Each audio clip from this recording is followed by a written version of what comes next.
नमस्कार, आप देख रहे हैं न्यूज 18 राजस्थान। आपके साथ मैं हूं अभिषेक। बुलेटिन में सबसे पहले बात तेलंगाना की, जहां भारी बारिश ने तबाही मचा दी है। पूरा का पूरा राज्य जैसे लॉक हो गया है, जो जहां था वहीं ठहर गया है। सभी शहरों में कमोबेश एक जैसे हाल हैं। आप अपने टीवी स्क्रीन पर 3 तस्वीरें देख रहे हैं। पहली तस्वीर नालगोंडा की है, दूसरी तस्वीर हैदराबाद के यादगीर गुट्टा की है, जिसमें ऐतिहासिक पहाड़ झरने में तब्दील हो गया है। वहीं तीसरी जो तस्वीर है वो मेहंदीपट्टनम की है, जहां मेट्रो स्टेशन पानी से लबालब हो गया। तस्वीरों को देखकर आप अंदाजा लगा सकते हैं कि तेलंगाना में कई इलाकों का क्या हाल हुआ होगा। मौसम विभाग ने अगले 72 घंटे के लिए भारी बारिश की चेतावनी जारी की है।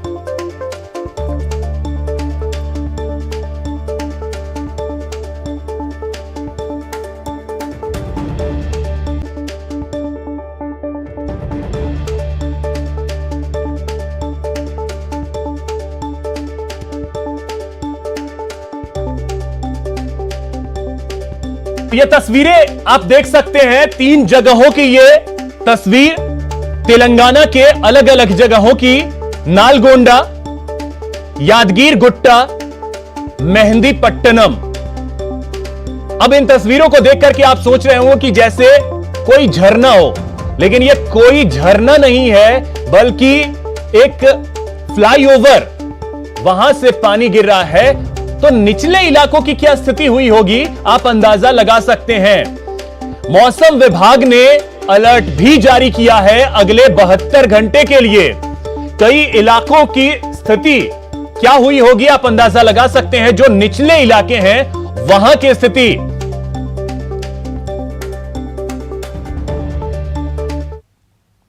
अब देख,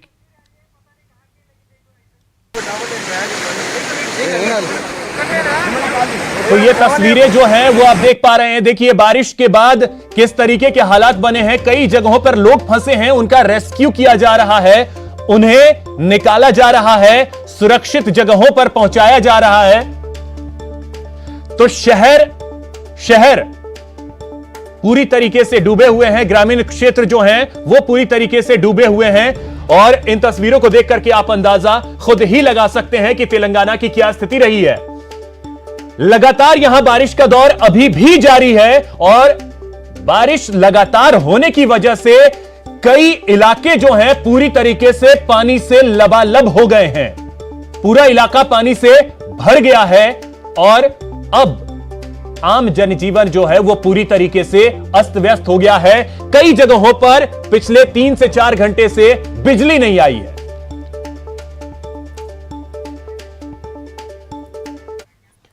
चलिए बात करते हैं शहर की सरकार के दंगल की। कल से 6 नगर निगमों के लिए नामांकन की प्रक्रिया शुरू हो जाएगी। इन 6 नगर निगमों के 560 वार्ड के लिए कल से नामांकन की प्रक्रिया शुरू होने जा रही है। 19 अक्टूबर तक यहां पर नामांकन की प्रक्रिया चलेगी। 29 अक्टूबर को वोटिंग होनी है और 1 नवंबर को वोटिंग होनी है। जयपुर हेरिटेज, जोधपुर उत्तर और कोटा उत्तर में निगम के चुनाव होंगे और 29 अक्टूबर को यहां मतदान होगा। जयपुर ग्रेटर, जोधपुर दक्षिण और कोटा दक्षिण, यहां पर 1 नवंबर को वोट डाले जाएंगे। और सभी 6 निगमों में मतगणना जो है वो 3 नवंबर को होगी।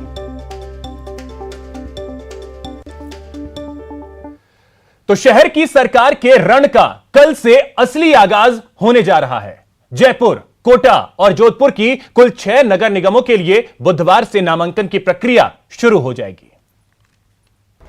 लंबे इंतजार के बाद आखिरकार वो घड़ी आ ही गई। कोर्ट की मुहर के बाद शहर की सरकार के लिए चुनावी सरगर्मियां जोरों पर है। आइए आपको बताते हैं शहर की सरकार के रण का पूरा कार्यक्रम। नगर निगम चुनाव 2020, 19 अक्टूबर दोपहर 3 बजे तक उम्मीदवार नामांकन कर सकेंगे। 20 को मतपत्रों की जांच होगी, तो 22 अक्टूबर तक नाम वापस लिए जा सकेंगे। उम्मीदवारों को 23 अक्टूबर को चुनाव चिन्ह का आवंटन होगा। जयपुर हेरिटेज, जोधपुर उत्तर और कोटा उत्तर निगम के लिए मतदान 29 अक्टूबर को होगा। तो जयपुर ग्रेटर, जोधपुर दक्षिण और कोटा दक्षिण नगर निगम के लिए 1 नवंबर को वोट डाले जाएंगे। 3 नवंबर को सभी नगर निगम की एक साथ मतगणना होगी। नगर निगम चुनाव की पूरी प्रक्रिया के दौरान कोरोना गाइडलाइंस की सख्ती से पालन के आदेश है। आपको बता दें कि नगर निगम चुनाव में कुल 35,97,873 मतदाता वोट डाल सकेंगे, जिनमें 18,76,195 पुरुष मतदाता हैं तो 17,21,637 महिला मतदाता हैं। सर्वाधिक मतदाता जयपुर ग्रेटर निगम में है, जिनकी संख्या 12,28,754 है। इनमें 6,45,160 पुरुष और 5,83,581 महिला मतदाता है। बात अगर जयपुर हेरिटेज निगम की करें तो यहाँ 9,32,807 मतदाता हैं, जिनमें से 4,91,581 पुरुष और 4,41,211 महिला मतदाता हैं। नामांकन के दौरान उम्मीदवारों को कई नई तरह की गाइडलाइंस का पालन करना जरूरी होगा। नामांकन के दौरान किसी भी प्रकार की बाइक रैली, वाहन रैली या जनसमूह को एकत्रित करना प्रतिबंधित रहेगा। प्रशासन की ओर से साफ कर दिया गया है कि नियमों के उल्लंघन होने पर कानूनी कार्रवाई की जा सकती है।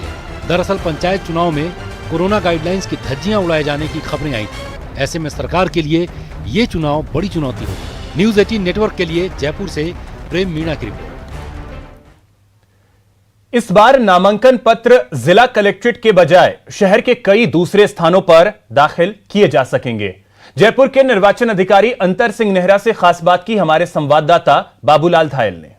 नगर निगम चुनाव के पहले चरण में कल से नामांकन की प्रक्रिया शुरू हो रही है। कल से हेरिटेज नगर निगम के लिए नामांकन पत्र दाखिल करने का काम शुरू होगा। नेहरा साहब, अलग क्या होगा इस बार के चुनाव में? बहुत सावधानी से और बहुत ही पारदर्शी तरीके से चुनाव कराने की आप लोगों की कोशिशें हैं। नया क्या करने जा रहे हैं चुनाव में आप लोग? जैसा कि आपको विदित है, कल से नॉमिनेशन फाइल होंगे और दोनों ही हेरिटेज और नगर निगम ग्रेटर दोनों के एक साथ कल से ही शुरू हो जाएंगे। हमने 25 स्थानों पर इनको अलग अलग कमरों में 25 जगह पर बैठाया है और लगभग सांगानेर, विद्याधर नगर, चित्रकूट, वैशाली, आमेर, ऐसे हर क्षेत्र में जो अलग अलग क्षेत्र में हमारे जो आरओ हैं, हर 10 वार्ड पर एक आरओ नियुक्त किया। इस प्रकार से 25 आरओ 10 हेरिटेज के लिए और 15 ग्रेटर के लिए हमने नियुक्त किए और वो कल दिनांक 14 से लेकर 19 तक नॉमिनेशन प्राप्त करेंगे। 19 को शायद 3 बजे तक नॉमिनेशन फाइल किए जा सकते हैं। पहले प्रत्याशी जिला कलेक्ट्रेट में आते थे, नामांकन दाखिल करने के लिए बड़े लवाज में लेके आते, भारी भीड़ होती थी, तो कोविड को देखते बहुत सावधानी आपने बरती है ताकि कोरोना ना फैले। इसके लिए आइडिया कहाँ से जनरेट हुआ? नहीं, बेसिकली यही था कि हमारी चर्चा हुई थी, कमीशन से भी बात हुई थी, यही आया कि भाई सोशल डिस्टेंसिंग मेंटेन करने के लिए आवश्यक है कि आरओज का नंबर बढ़ाया जाए और 10 वार्ड पर एक, उनका निर्देश थे कि 10 वार्ड पर एक आदमी आरओ बुलाया जाए। पहले ये था कि सिलेक्शन स्केल आरए से ऊपर के आदमी को ही लेना होता था। इस बार उन्होंने इसमें शिथिलन प्रदान किया कि आरएस ऑफिसर कोई भी हो, वो 25 आरएस ऑफिसर्स को आप आरओ नियुक्त कर सकते हैं। क्योंकि कलेक्ट्रेट में वैसे ही सामान्य दिनों में भी काफी भीड़ रहती है, इस कोरोना के दौरान भी सोशल डिस्टेंसिंग मेंटेन करने में बड़ी दिक्कत आ रही थी। तो ऐसी परिस्थितियों में सारों को यहीं पर यदि नॉमिनेशन लिया जाए तो बहुत अत्यधिक भीड़ होती और कोरोना के संक्रमण की संभावना और ज्यादा बढ़ जाती थी। ऐसी परिस्थितियों में हमने ये उचित समझा और कमीशन के निर्देशों के अनुसार हमने 25 जगह पर, अलग अलग जगह पर इनको बुलाया है, जिससे कि एक स्थान पर एक बिल्डिंग में 2 से अधिक आदमी नहीं रहे। कैमरा पर्सन अविनाश के साथ बाबूलाल धायल, न्यूज़ 18 जयपुर। गोविंद सिंह डोटासरा का बयान भी सामने आया है। उन्होंने कहा है कि निगम चुनाव के लिए एआईसीसी ने कमेटी बनाई है। एआईसीसी के चारों सचिव जयपुर में मंथन करेंगे। पार्षद टिकट के लिए ऑनलाइन आवेदन का भी प्रयास चल रहा है। जनाधार वाले नेताओं को ही टिकट दिया जाएगा। वो कमेटी आज से अपना काम चालू कर चुकी है। एआईसीसी के तीनों चारों सेक्रेटरी आज जयपुर आ जाएंगे। तमाम जनप्रतिनिधियों से पूछा जाएगा, तमाम वहाँ के प्रमुख नेताओं से पूछा जाएगा। पहले से जीते हुए जो महापौर हैं या पार्षद हैं उनकी राय ली जाएगी। आवेदन लिए जा रहे हैं, पहले जिला कांग्रेस कमेटी ने ले लिए, हमने पीसीसी से ऑनलाइन भी हम लोग आवेदन दे रहे हैं। सब लोगों से राय लेकर के ऐसे लोगों का चयन किया जाएगा जो कांग्रेस की विचारधारा में विश्वास रखते हैं, जनता के बीच में रहते हैं, जिनकी कांग्रेस के प्रति लॉयल्टी है और जो जनता के सुख दुख में भागीदार बनकर के उनकी सेवा करना चाहते हैं और जीतने वाला उम्मीदवार है। तो इन सब चीजों को देखते हुए उनका चयन किया जाएगा और उसके बाद में चुनाव कांग्रेस पार्टी जीतेगी। नगर निगम चुनाव में नेताओं के लिए जिताऊ उम्मीदवार के लिए टिकट का चयन कोई आसान काम नहीं है। नेताओं के घरों पर उमड़ी दावेदारों की भीड़ में जीत की गारंटी मुश्किल है। हमारे संवाददाता बाबूलाल धायल ने सरकारी मुख्य सचेतक महेश जोशी से खास बात की है।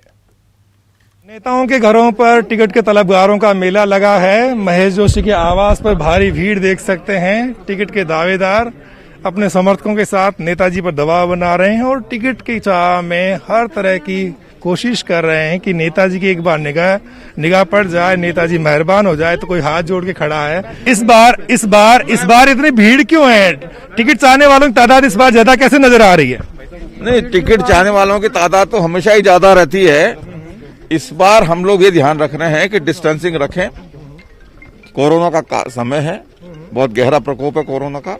एक दूसरे के संपर्क में आने से कोरोना कहीं एक लग नहीं जाए, क्योंकि ये जब बोलते हैं तो मुंह से कुछ ड्रॉपलेट निकलते हैं, कुछ होता है। तो इसलिए सब लोग मास्क लगाएं और डिस्टेंसिंग रखें। इसलिए मेरी कोशिश ये है कि एक डिस्टेंस के साथ मिलें और फैसला पार्टी जो करेगी वो सब मानेंगे। और उत्साह ज्यादा इसलिए है कि जब एमएलए कहीं जीता हुआ होता है तो उस क्षेत्र में उत्साह रहता ही है, वो चाहे किसी पार्टी का और कोई एमएलए हो, उसके यहाँ पे ज्यादा लोगों को उम्मीद होती है। आपको लगता है कि 2 नगर निगम बना दिए गए हैं, वार्ड भी ज्यादा हो गए हैं, तो आपको लगता है कि ज्यादा कार्यकर्ताओं को मौका मिल रहा है, इसलिए भी ज्यादा लोग आ रहे हैं? महेश जी, निश्चित रूप से 26 हो गए हवा महल में वार्ड, पहले 11 थे। नमस्कार। कोई ढोक नहीं देगा। मैं हाँ दे दो। आपको लगता है कार्यकर्ता हर तरह से रिझाने की कोशिश करता है नेता को कि कैसे भी नजर पड़ जाए? कार्यकर्ताओं की सुनना और समझबूझ के साथ फैसला करना और निष्पक्ष होकर फैसला करना, ये जनप्रतिनिधि की जिम्मेदारी है। जी। मैं अपनी जिम्मेदारी को पूरी तरह से ईमानदारी से निभाने की कोशिश करूंगा। वैसे भी मेरी आदत है कि मैं सच बोलने में कभी परहेज नहीं करता। मैं चिल्ला के सबसे कह रहा हूँ, ग्रेटर मेरा कोई मेरी भूमिका नहीं है, हवा महल से बाहर मेरी कोई भूमिका नहीं है। उसके बाद कोई बाटा देगा तो मैं देखता हूँ, जो आएंगे उनको मैं पार्टी को भेजूंगा। लेकिन लोग कहते हैं कि महेश जोशी की सरकार में तूती बोलती है, उनकी जो चवन्नी है वो रुपए में चलती है, इसलिए मालवीय नगर के भी लोग आ रहे हैं, जोटवाड़ा के भी आ रहे हैं, सांगानेर के भी लोग आ रहे हैं। उनको लगता है कि महेश जोशी जी पैरवी कर देंगे तो टिकट मिल जाएगा, क्योंकि आपकी चलती है, आपको मुख्यमंत्री के सबसे करीबी माना जाता है। मैं समझता हूँ ये संगठन का काम है टिकट बांटे, सरकार का इसमें कोई दखल नहीं है और निष्पक्ष तरीके से टिकट बटेंगे, ये मैं विश्वास दिलाता हूँ। कैमरा पर्सन अविनाश के साथ बाबूलाल धायल, न्यूज 18 जयपुर। वहीं आज वार्डों के लिए आरक्षण की लॉटरी निकाली गई। जयपुर जिला कलेक्ट्रेट में आज जिले की 10 नगर पालिकाओं के लिए आरक्षण की लॉटरी निकाली गई। जिला कलेक्टर अंतर सिंह नेहरा की अध्यक्षता में लॉटरी प्रक्रिया संपन्न हुई। इस दौरान जयपुर जिले की सभी नगर पालिकाओं के अधिशासी अधिकारी और जनप्रतिनिधि मौजूद रहे। हालांकि अभी नगर पालिकाओं के चुनाव की तारीख तय नहीं हुई है, लेकिन माना जा रहा है कि नगर निगम चुनाव खत्म होने के बाद नगर पालिकाओं के भी चुनाव होंगे।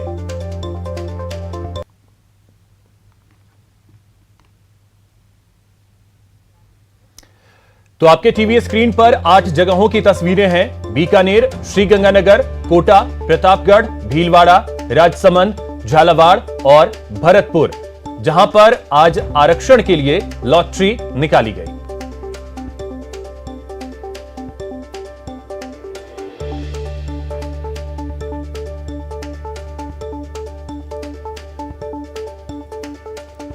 तो वहीं लॉटरी को लेकर कोटा के कलेक्टर उज्जवल राठौड़ से खास बात की हमारे संवाददाता शाकिर अली ने। बजने के साथ ही निर्वाचन विभाग ने भी कमर कस ली है और काफी लंबे दिनों से जो तैयारियां की जा रही थी, अब दिन नजदीक आ गए हैं। आज नगर पालिका रामगंज मंडी और इटावा की लॉटरी खोली गई है। इसके अलावा कोटा उत्तर और दक्षिण के लिए जो तैयारियां की गई है उसके लिए हम बात करते हैं। जिला कलेक्टर साहब हमारे साथ मौजूद है। सर, कोरोना संक्रमण का दौर है, तैयारियां पूरी कई दिनों से चल रही थी, आज लॉटरी भी निकाली गई है। राज्य निर्वाचन आयोग ने जैसे निर्देश प्राप्त हुए ऐसे ऐसे हम कार्रवाई कर रहे हैं। राज्य सरकार ने फ्राइडे इवनिंग को ये प्रोग्राम निकाला था, उसके तहत ही हमने पहले से भी तैयारी थी और उसके बाद और तैयारियों में तेजी ले आए। कल हमने रिटर्निंग अफसर, एआरओ और रिटर्निंग अफसर की मीटिंग कर ली थी और सभी शाखाओं के प्रभारियों की कर दी थी। एसपी साहब भी पधारे थे, सब एडीएम साहिबान, एसडीएम और सभी अधिकारी थे। तो उसमें बड़ी डिटेल से हमें क्या क्या करना है, किस ढंग से पोलिंग पार्टियां बननी है, कैसे मतदान दल रवाना होंगे, कैसे कोरोना गाइडलाइन और प्रोटोकॉल की पालना की जानी है, प्रशिक्षण किस ढंग से दिया जाना है, सामग्री कहाँ से रवानगी होगी, वितरण होगी, कौन कौन से किस किस स्तर के अधिकारियों को क्या लगाया जाएगा, मजिस्ट्रेट वगैरह। तो ये सब तैयारियां हैं, काफ़ी एडवांस स्टेज पर है। 19-20 से हम ट्रेनिंग शुरू कर देंगे और 29 तारीख को जब मतदान है तो उसकी पार्टियां 28 तारीख को जाएगी कॉमर्स कॉलेज से, और 1 तारीख को जो चुनाव है उनकी 31 तारीख को पार्टियां जाएगी। 3 तारीख को मतगणना है, उसके बाद 4 तारीख से महापौर और उपमहापौर का नॉमिनेशन शुरू हो जाएगा। तो पूरी प्रक्रिया चुनाव आयोग पूरा शेड्यूल देता है हमें, और उसी हिसाब से हमें करना। हमारे पास कोई डिस्क्रिप्शन नहीं है कि कुछ करे, हमें तो ये है कि हमें तैयार रहना पड़ता है। जब भी चुनाव आयोग कहता है तैयारी कर लेते हैं। कोरोना को लेकर भी विशेष तैयारियां हैं सर, तमाम गाइडलाइन। कोरोना प्रोटोकॉल के हमें जो निर्देश प्राप्त हुए उसकी हम पालना कर रहे हैं। उसमें जो भी पोलिंग पार्टी जाएगी उसको सैनिटाइजर देंगे, ग्लोव्स देंगे और मास्क देंगे। इसके अलावा जो वोटर आएगा उनका भी सैनिटाइज किया जाएगा, और हर पोलिंग बूथ पर एक मतदान सहायता केंद्र भी होगा जिसमें वोटर लिस्टें रहेगी। कोई अपना नाम देखना चाहे तो देख लें। मतदाताओं की संख्या भी लगभग आधी कर दी है सरकार ने, क्योंकि कोरोना काल में सब डिस्टेंसेज मेंटेन करना है इसलिए। तो मेरे ख्याल से जो भी गाइडलाइंस हमें दी है उसकी हम पालना करते हुए, और जो आप लोग भी, आपके पास भी आती रहती है, राज्य निर्वाचन आयोग डायरेक्ट आप मीडिया को भी ब्रीफ करता है, तो वो चीज़ें जो भी आती है हम उसकी पालना करते हैं। उसी प्रोटोकॉल के तहत हम चुनाव करवाएंगे, और ये आपको कहते हैं निष्पक्ष चुनाव होगा, सब पारदर्शिता से होगा। ईवीएम का उपयोग हो रहा है और इसमें किसी तरह की कोई किसी का पक्षपात हम न तो हम कर सकते हैं न करना चाहते हैं। निष्पक्ष चुनाव होंगे, ये आपको विश्वास है। पूरा चुनाव निष्पक्ष होगा और पूरी सावधानी जिस तरह से कोरोना की गाइडलाइन है उसके मुताबिक होगा। जिला कलेक्टर जो है तमाम इन तैयारियों का जायजा भी ले रहे हैं और वक्त वक्त पर मीटिंग भी ले रहे हैं। कैमरा पर्सन मुकेश शाकेवाल के साथ शाकिर अली, न्यूज़ 18 कोटा। शहर की सरकार का बिगुल बजते ही नगर निगम का घमासान शुरू हो गया, लेकिन पूरे प्रदेश की नजरें जोधपुर के चुनाव पर हैं, जहां 2 दिग्गजों की प्रतिष्ठा दांव पर लगी है। जोधपुर की सियासी जंग, 2 नगर निगम में रण, दिग्गजों की प्रतिष्ठा दांव पर। जोधपुर नगर निगम में इस बार चुनाव नहीं, रण होने जा रहा है। जोधपुर मुख्यमंत्री अशोक गहलोत का गृहनगर है, जबकि बीजेपी के कद्दावर नेता और केंद्रीय मंत्री गजेंद्र सिंह शेखावत यहां से सांसद हैं। ऐसे में दोनों दिग्गजों की प्रतिष्ठा दांव पर है। सत्ताधारी कांग्रेस जहां मुख्यमंत्री गहलोत के नाम पर मैदान में है, तो बीजेपी केंद्रीय मंत्री गजेंद्र सिंह शेखावत के दम पर जीत का दंभ भर रही है। भारतीय जनता पार्टी का जिस प्रकार पूरे प्रदेश में पंचायत चुनाव में सुपड़ा साफ हुआ है, आने वाले समय में उनको मुंह की खानी पड़ेगी, क्योंकि विपक्ष की भूमिका उन्होंने किसी प्रकार से अदा करने का कोई काम नहीं किया। सफाई, रोशनी, सड़कें, भ्रष्टाचार, एक बड़ा तबका शहर में बेरोजगारों का बेरोजगारी भत्ता, ये तो मुद्दे हैं ही। जोधपुर नगर निगम में लंबे समय तक कांग्रेस का कब्जा रहा है, लेकिन पिछले चुनाव में बीजेपी ने कांग्रेस का किला ध्वस्त कर सबको चौंका दिया था। घनश्याम ओझा 15 साल बाद बीजेपी के मेयर बने थे। इस बार कांग्रेस सत्ता में है, लिहाजा वापसी के लिए पूरा जोर लगाएगी। वहीं बीजेपी भी अपना बोर्ड बचाने के लिए जद्दोजहद करेगी। लोकतांत्रिक विकेंद्रीकरण के साध्य को साधा है कांग्रेस ने, और 2 निगम बनाए हैं इन तीनों महानगरों में, ताकि आम व्यक्ति अपने काम को सुगमता से कर पाए।